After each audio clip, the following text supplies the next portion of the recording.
Minha vida é um trânsito entre o sertão e o mar. Na brincadeira do tempo, tenho aprendido sobre acalmar. Os mais velhos me contam que tempo é árvore bonita, é orixá. Sendo ele divindade, me ensina que não existe atraso no meu caminhar. O tempo é ancestral, é preciso estar vivo e nele confiar. Eu sou Caroline Alves, gosto de ser chamada de Carol, filha da Folha. Nasci em Natal, no Rio Grande do Norte, em 12 de dezembro de 1991, mas fui criada em Caicó, onde reside minha raiz, minha família. Sou neta de Anete, conhecida como Dona Naná, professora aposentada, e filha de Agrice, costureira. Cresci com o som do rádio ligado desde cedo na cozinha de manhã, com as cantorias de viola tocando para amanhecer o dia. Na minha infância, tive muitos estímulos para me desenvolver. Quando minha avó era professora, eu amava ir para a escola com ela. Brincava de aprender ali observando. Aos 7 anos, titio Eugênio me colocou no judô, para que eu gastasse um pouco daquela energia todinha que eu tinha e para que eu aprendesse sobre respeito e hierarquia. Fui crescendo e ele sempre me levava para os cantos. Lembro muito de irmos à noite para a biblioteca pública da cidade para ele estudar. Eu amava aquele lugar. Tenho uma lembrança dos balaios de livros infantis que eu remexia para ler.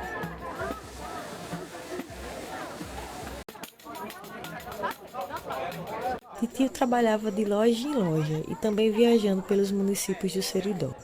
Nessas andanças, eu ia com ele e observava a feira, o mercado da cidade, vendo os repentistas tocar viola e criarem composições ali com os caos do dia a dia. Bom dia! Eu procurando lá na boca. Me deu R$1 não por dar 6. Me deu R$1 por dar 6. O repente e o coco sempre estiveram na minha vida nesse lugar de costume e de fomentar minha identidade, sendo os meus escritos desde sempre influenciados pelo cordel e pela poesia rimada que remete ao meu sertão.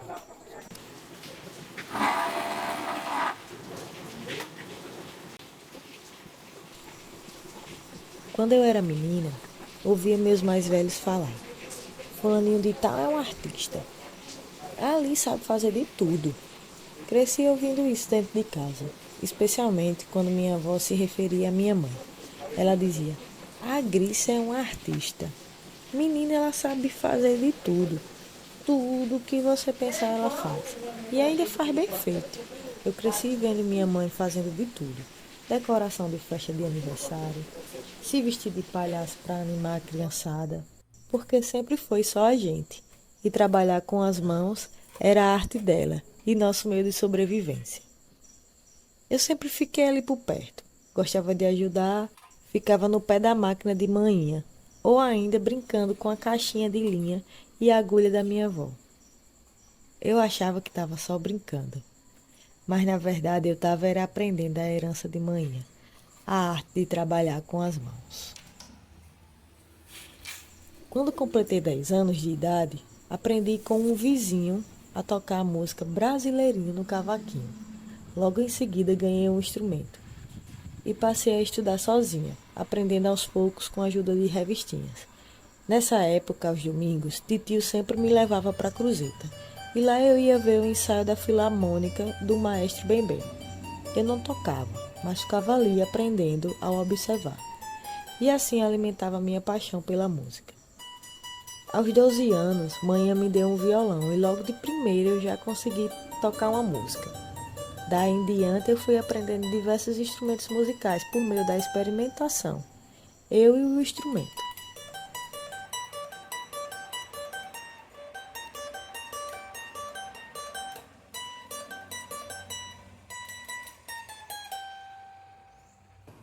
Muito criativa, mexia em tudo, movia com todo mundo e gostava muito de criar. Uma vez inventou de vender confeito e tivemos que fazer uma compra de confeito para ela botar uma banquinha na calçada e vender confeito.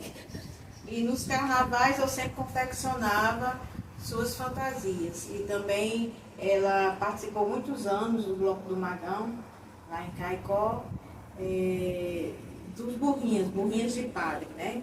Fazia lá aquelas fantasias para ela, aquelas burrinhas, eu mesmo fazia aquelas burrinhas. E ela saía mais o primo dela, Navarro, no meio desse povo, correndo, e eu em casa com as preocupações, né? Então, Caroline sempre foi muito agitada, sempre mexeu muito, sempre pulou muito. Então, assim, sempre foi muito imperativa, como ainda é até hoje, né? Muito inteligente, não parava para assistir a aula, mas sabia de tudo, tirava notas boas e hoje se transformou nessa mulher inteligente, capacitada e, graças a Deus, está seguindo o caminho certo. A minha relação com a música foi cada vez mais se fortalecendo com o tempo. Com uns 13 e 14 anos, eu tocava no grupo de jovens da paróquia de Santana e também tocava e cantava na missa da minha escola, o Educandário Santa Terezinha. Com 15 anos, vim morar em Natal para estudar no Colégio das Neves, onde consegui uma bolsa de estudos por ser atleta de judô. Entrei para a banda da escola, onde aprendi muitas coisas. Quando me mudei para a cidade grande, a escrita se tornou a minha melhor amiga. Mudar de cidade, de escola, conviver com jovens de classe social diferente da minha, com acesso a coisas que não fazia parte do meu cotidiano no interior, me causou vários estranhamentos, que com o tempo fui me adaptando. Ser judoca foi algo muito importante para minha formação e desenvolvimento. Treinando judô, conheci vários lugares do país, viajando para campeonatos. Aos 19 anos, com uma rotina intensa de treinos, lesionei a coluna e precisei interromper o caminho de seguir carreira de atleta profissional. Quando isso aconteceu, foi uma grande ruptura e um novo momento para repensar e reconstruir minha identidade, que antes estava muito atrelada ao desenvolvimento do meu corpo para o esporte.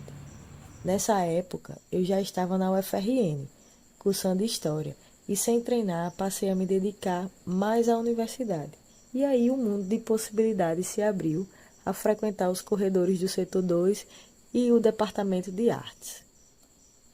Foi vivenciando esse ambiente que me aproximei do movimento estudantil e comecei a me desenvolver mais no campo das artes, da participação política e social.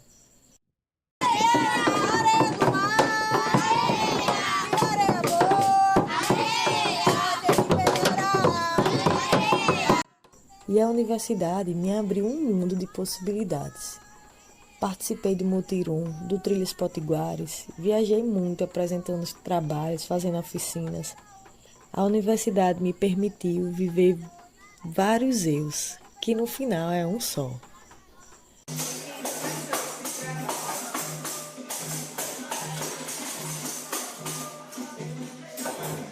Piscina de coco, no Trilhas Potiguares, confecção de instrumentos musicais, ó, o pessoal fazendo as tampinhas.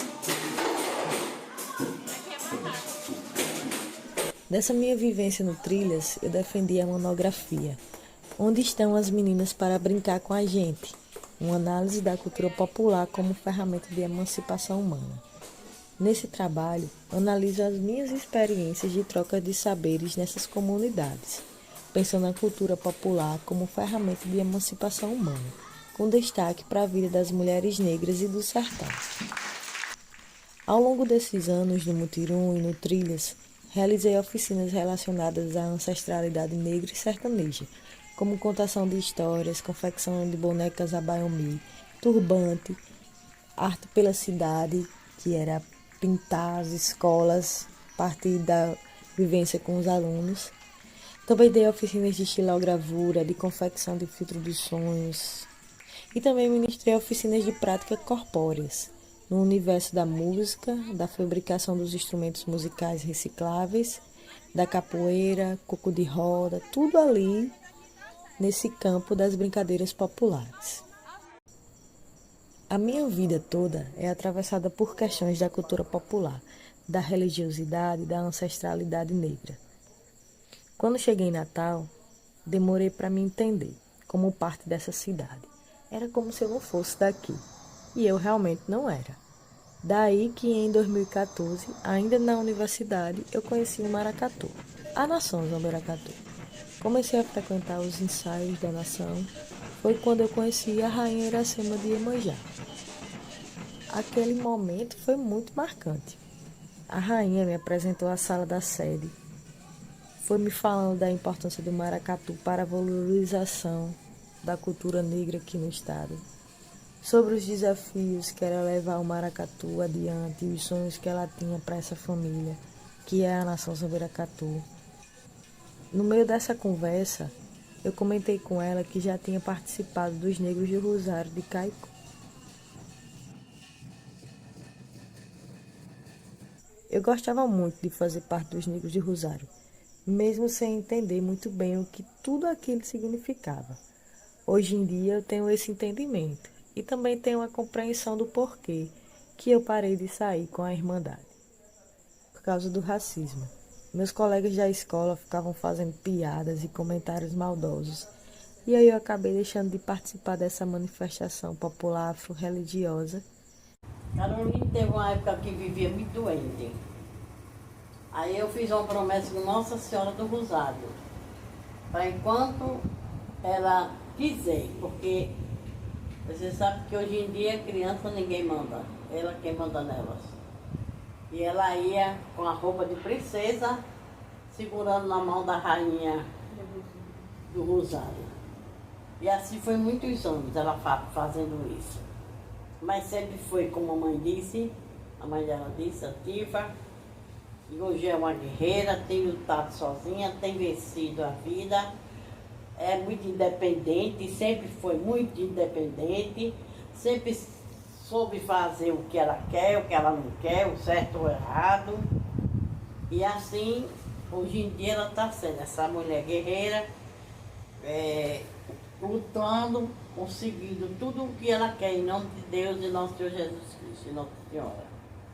E se Deus quiser, daqui para frente vai ser cada dia melhor, cada dia ela vencendo mais a vida. Vai ser uma professora da universidade, que é o sonho da vida dela. Toda a vida ela dizia que ia ser professora da universidade.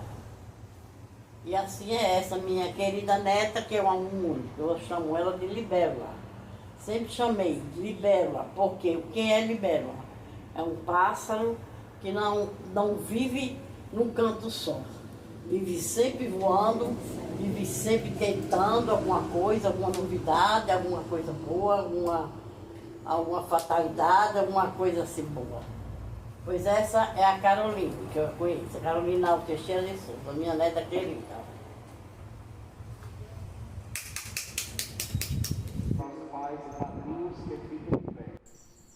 Eu sempre fui uma pessoa muito religiosa. Aprendi isso em casa, com a minha mãe e minha avó, que sempre foram mulheres de muita fé e passaram isso pra gente, pra mim e pra minha irmã. Foi com elas que eu aprendi sobre fé, sobre honestidade e sobre ter sabedoria para respeitar os mais velhos. Mas foi no maracatu que eu encontrei uma relação de pertencimento com essa cidade, Natal, e um reencontro com a minha religiosidade e ancestralidade.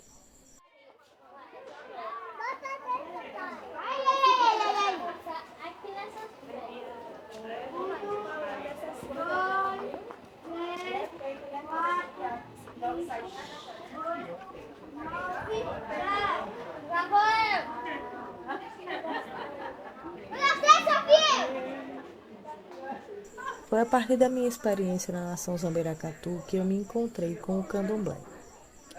Tinha alguns amigos da nação que faziam parte do Ilha Finká, Terreiro da Prata, e aí eu acabei indo conhecer. Passei então a frequentar o terreiro e a fazer parte daquele Egbê. Em 2018, durante a função das águas de Oxalá, eu fui escolhida por Oxaguian e iniciado na tradição.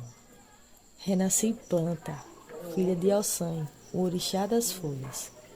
Ossanho é tudo na minha vida.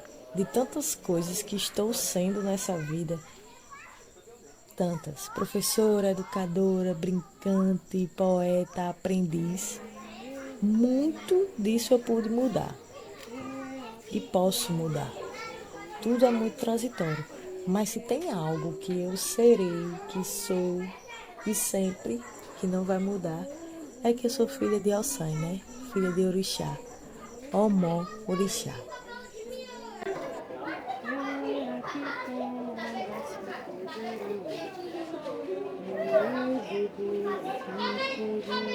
Eu é pela pra mim toda eu é pela pra mim toda pela cacamaquinua pela pra mim toda